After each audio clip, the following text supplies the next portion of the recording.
Hi everybody and welcome back to my channel. In today's video, we are making some acrylic tumbler tags. I'm going to show you two ways that you can utilize these cute little tags that I have in my shop to be able to personalize your 40-ounce custom tumblers. So let's go ahead and jump right into today's video.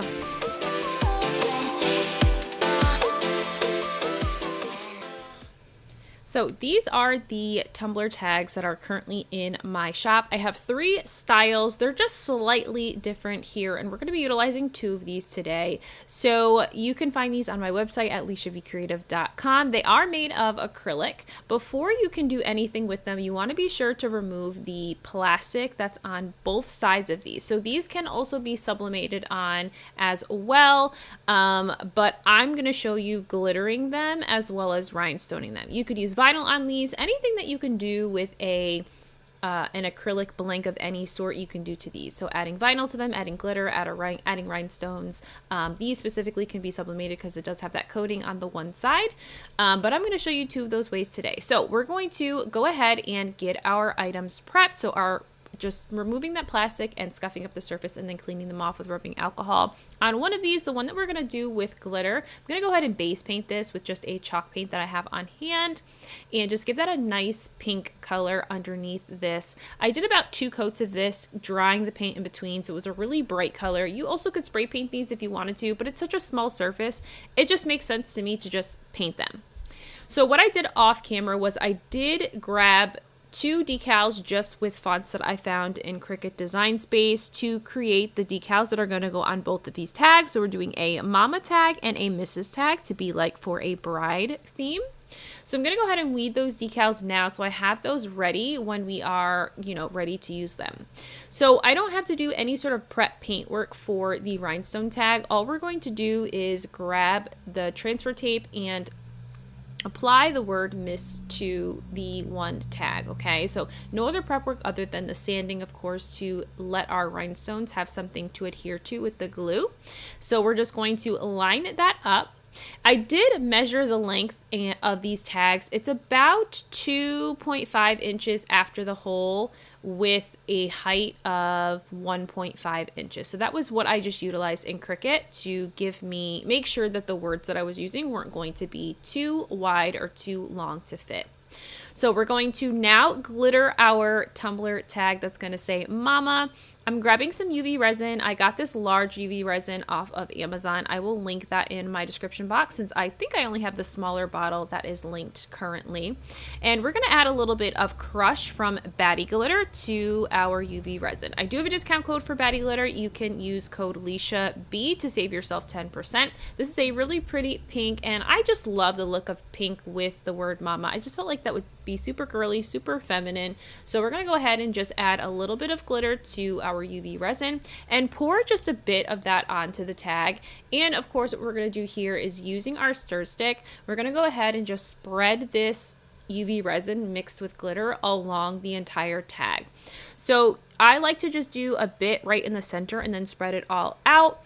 I like to do less and then add more if I need to, because you don't want to overfill the top of these because you do run the risk of them sort of the UV resin going over the sides and then it leaves like a huge mess. So I do recommend, starting a little bit at a time with your UV resin, doing a thinner coat, not overloading that top coat. So I cured that glitter layer for 120 seconds under my UV lamp, and now we're ready to go ahead and already add the decal. So we're going to add mama right on top of this. This I cut just like a smidge, like literally a hair too long. And so I'm going to apply this, but then I'm just going to use my craft knife to just trim that very small edge right where the hole is so that there is no overlap over the hole. Once I'm done with that, the last thing we're going to do is we're just going to put a clear coat of UV resin over this. Now, if you're not someone who likes to use UV resin, maybe you haven't found one that works for you, or you just don't prefer to use UV resin, you can use regular epoxy on these. Obviously, you would need to let them sit until they cure, so the project time would take you a little bit longer to complete, but you could get the same exact results that I'm getting here with the UV resin I'm applying.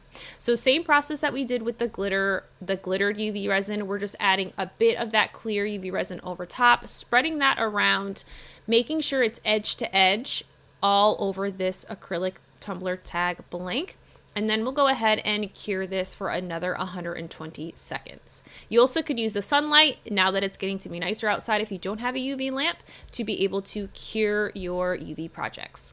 So now that we're done with that tag, that one was quick, fun, and easy, we're going to go ahead and move to the rhinestone tag.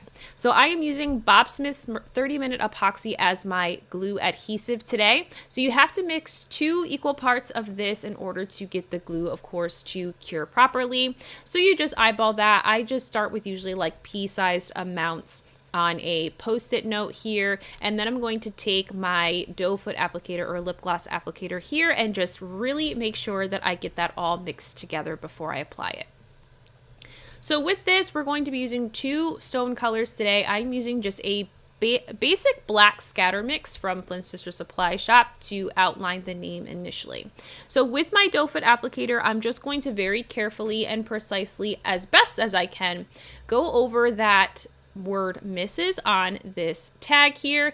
I'm starting 1 letter at a time. I don't want to put too much glue all over the entire word in case I move a little bit slower. So I'm going to choose the smallest of stones out of this scatter mix here. With the Flynn Sister Supply Shop mixes, those have SS30s as the largest to the smallest size stones in those packs being SS3. So it's really great if you like to do small intricate projects like this, or even just, you know, scattering anything. Having that large various size stones is really helpful when you are going to be doing, you know, those scatter projects. And I love the smaller size stones, of course, to do the intricate line work of, you know, names and things on different projects like we're doing right here.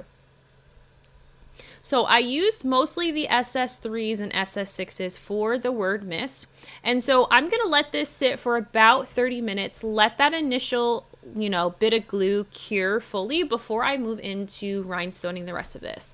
So for the background of this, we're going to use the crystal scatter mix from Flint Sister Supply Shop. So again, you're getting a huge variation of different size stones, and because we're using a bit larger of a canvas to place all of these stones, I'm able to use almost every size on this, just really picking and choosing in my Tetris form, as I like to call it, which stones are going to fit in which areas. So I just spread a little bit of that Bob Smith's glue on this small section towards the top by the straw hole here, and I'm just going to start adding my stones. So we're doing scatter mix here, so I don't really need to pay attention to how things are lined up. My goal here is just to get all of the stones on here, make sure that they're touching in some way, shape, or form, and that I'm covering up as much of this blank as possible. Remember, with scatter mixes and with scattering projects, you are going to see gaps, and that's okay. In the end, when your project is done, you are not going to be able to see all those teeny tiny gaps unless you're holding it very close up to your face, okay? So just embrace the gaps. I promise it's okay. So this, of course, is the sped up version. You guys have seen me rhinestone before, and I have quite a few rhinestone tutorials on my channel. If you need a more in-depth tutorial, definitely encourage you to check that out here. But I just worked my way around the blank here, section by section. I try not to apply too much glue into too large of a space to make sure that that glue doesn't cure before it is sort of, you know, before that I'm ready to rhinestone those sections. So this is the look at the rhinestone project, and really this was kind of a quick, fun, and easy way to personalize your 40-ounce tumbler. So these tags fit on lots of dupes. This is currently an Ozark dupe here from Walmart. I also have a few dupes in my shop that this will fit, as well as, of course, your Stanley. So I hope you guys did enjoy today's video. If you did, give this video a huge thumbs up, subscribe to my channel, and I'll see you guys in the next one. Bye!